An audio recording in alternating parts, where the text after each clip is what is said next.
अब लगन में आपके जो भी राशि है, एक नंबर से स्टार्ट करते हैं। जैसे मान लीजिए लगन में मेष राशि है, एक नंबर लिखा हुआ है, तो उसके स्वामी हो गए मंगल, क्योंकि पहले आपको स्वामी को जानना जरूरी है, तभी आप जानेंगे कि लग्नेश अगर 8वें घर में बैठा है तो क्या फल होगा, उसके बारे में बात करते हैं। लेकिन पहले ये देख लीजिए कि आपके लगन में राशि कौन सी। मान लीजिए 1 नंबर की राशि मैंने कहा, तो 1 नंबर की राशि के स्वामी कौन है? मंगल होते हैं।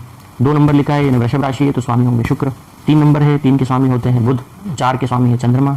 5 नंबर की राशि के स्वामी है सूर्य। 6 नंबर की राशि के जो स्वामी है वो फिर से बुध है। 7 नंबर की राशि के स्वामी शुक्र। 8 नंबर की राशि लिखी है वृश्चिक है, तो स्वामी मंगल।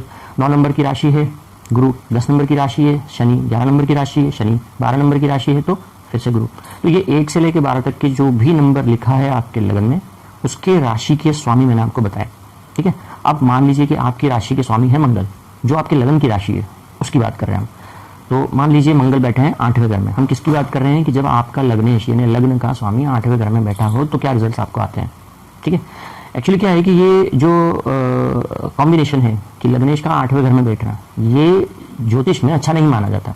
ये कोई भी एस्ट्रोलॉजर होगा, अगर आप उसकी अपनी जन्म कुंडली दिखाएंगे और उसने देखा कि लग्नेश जो है वो 8वें घर में है, तो लग्नेश का 8वें घर में बैठना अच्छा नहीं माना जाता, क्योंकि 8वां घर जो है वो हर तरह के कष्ट, परेशानी, टेंशन, स्ट्रेस, एकदम से आने वाली परेशानियां, सडन चेंजेस इसका होता है। तो जब भी लग्नेश 8वें घर में बैठता है तो ऐसे व्यक्ति के साथ क्या होता है कि अचानक से चीजें हो जाती है, अचानक से घटनाएं घटित हो जाती है। ऑल ऑफ ए सडन इसकी लाइफ क्या होगी, चेंज हो जाएगी। एकदम से या तो एक्सीडेंट्स हो जाएंगे, एकदम से कोई मुसीबत आ जाएगी, एकदम से कोई टेंशन आ जाएगी, ठीक है। और भी कई कॉम्बिनेशन जो भी है वो पर्टिकुलर जन्म कुंडली के अकॉर्डिंगली अलग अलग घटनाएं घटित हो सकती है।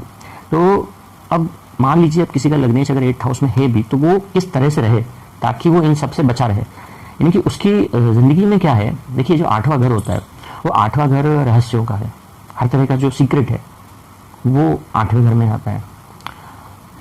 8th हाउस से बहुत सारी चीजें और भी देखी जाती है, लेकिन 8th हाउस को एस्ट्रोलॉजी में अच्छा नहीं माना गया है। अच्छा सिर्फ इसलिए नहीं माना गया क्योंकि उसके बारे में पता ही नहीं है कब क्या होगा, या वहां से वो ऐसा खजाना है कि उसमें से क्या निकलेगा, भाई मोती निकलेंगे, है ना, हीरे मोती निकलेंगे, या फिर उसमें से कुछ और नेगेटिव चीज निकलेगी, ठीक है। कुछ नहीं कहा जा सकता कि क्या निकलने वाला है 8th हाउस से। तो जब भी लग्नेश 8th हाउस में बैठा है तो 8th हाउस ट्रांसफॉर्मेशन का भी 8th हाउस आपको कहता है कि भाई जैसे हो वैसे मत रहो, बदल जाओ, जैसे हो वैसे मत रहो, चेंज हो जाओ। अगर ऐसा व्यक्ति अपनी पर्सनालिटी के अंदर चेंज कर लेता है, भाई किसी ने अगर आपको ये कहा कि यार आप तो बिल्कुल बदल गए हो, हमने आपको 1 साल पहले देखा था जब तो आप ऐसे नहीं थे, आप तो बिल्कुल चेंज हो गए। ये मैं जो चेंज की बात कर रहा हूँ ये सिर्फ आपकी पर्सनालिटी में चेंज की बात नहीं कर रहा हूँ, आपके हर एक चीज में चेंज आना चाहिए, आपके थॉट्स में चेंज आना चाहिए, आपके विचारों में चेंज आना चाहिए, आपकी पर्सनैलिटी में तो आना ही चाहिए चेंज। मतलब क्या है कि आप हमेशा एक जैसे ना रहो, आप अपने आप को बदलते रहो।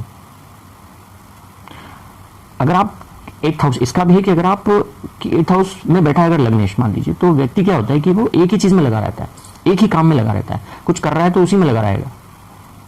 अब ये भी उसकी परेशानी का कारण बन जाता है बहुत टाइम, कि वो बदलता नहीं है, चेंज नहीं होता है।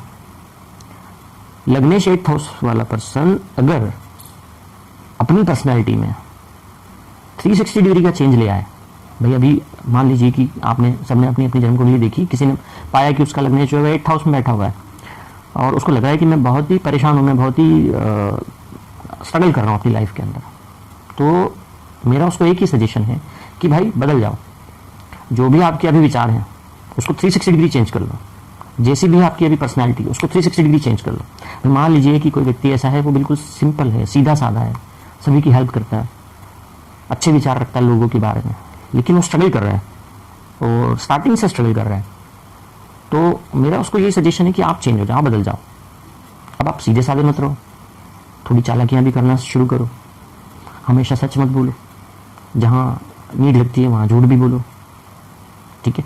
और अगर कोई व्यक्ति ऐसा है कि वो बहुत चालाक है, बहुत डिप्लोमेटिक है, तो और फिर भी वो स्ट्रगल कर रहा है, तो ये चीज़ उसके लिए नहीं है। इसका मतलब भाई सीधे बन जाओ, चुप रहो, लोगों की हेल्प करो।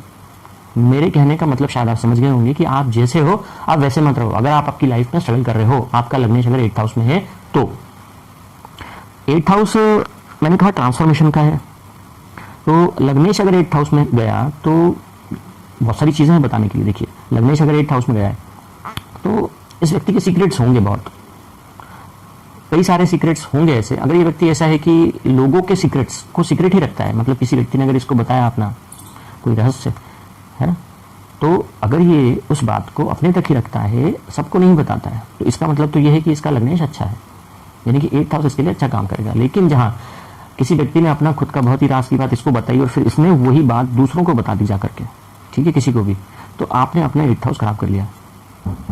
अब आपको 8th हाउस के नेगेटिव रिजल्ट आना स्टार्ट हो जाएंगे, और 8th हाउस तो वैसे नेगेटिव है, तो फिर आप सोच लीजिए कि आपके ऊपर कितनी और परेशानियां आने वाली है, ठीक है। क्योंकि 8th हाउस वाले, लग्नेश 8th हाउस वाले लोगों को लोग खुद आगे से आके अपने राज बताते हैं, जो किसी को नहीं पता है वो इसको पता है। लग्नेश का 8th हाउस में जाना और भी कई पॉजिटिव चीज़ों को बताएगा, जैसे क्या, किसी मंत्र को सिद्ध करना है, कोई और साधारण व्यक्ति जिस मंत्र को सिद्ध करने में 6 महीना साल भर लगाएगा, वहीं लग्नेश 8th हाउस वाला जो पर्सन है वो उसी मंत्र को बहुत कम समय में, अगर वो डेडिकेटेडली उस मंत्र को, उच्चारण को लेकर के बैठा है, ठीक है, कर रहा है डेडिकेटेडली, तो जो एक नॉर्मल पर्सन 6 महीने में कर रहा है मंत्र को सिद्ध, वो ये 1 महीने में सिद्ध कर लेगा। सिद्धि देता है, 8वां घर सिद्धि देता है। लग्नेश खुद 8th हाउस में बैठा है, ये किसी भी मंत्र को सिद्ध कर सकता है। एक्चुअली क्या, लग्नेश 8th वाला पर्सन ना, दुनिया में ऐसा कोई काम नहीं है जो नहीं कर सकता, वो सब कुछ कर सकता है। एवरीथिंग इज पॉसिबल फॉर लग्नेश 8th हाउस। कुछ ऐसा है ही नहीं कि जो ये नहीं कर सकता है, बस इसको सोते से जगाने की जरूरत है।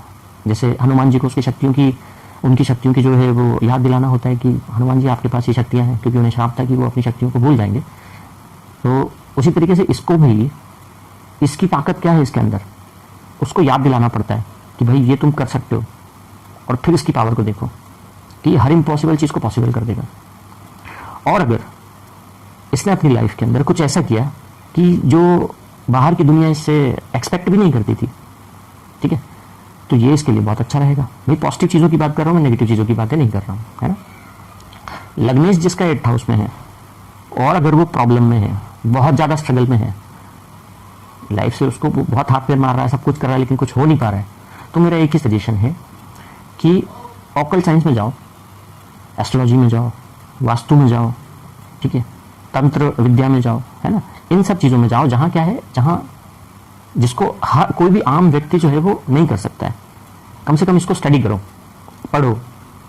अगर आप इसको प्रोफेशनली नहीं कर सकते हो तो खुद से करो, लेकिन कहीं ना कहीं इससे कनेक्ट हो जाओ। अगर आप इससे कनेक्ट भी हो गए, अगर आपने इनको करना भी शुरू कर दिया, तो आपकी लाइफ की जो भी प्रॉब्लम्स हैं, है ना, अपने आप धीरे धीरे कैसे चलती चली जाएंगी, निकलती चली जाएंगी, आपको पता नहीं है।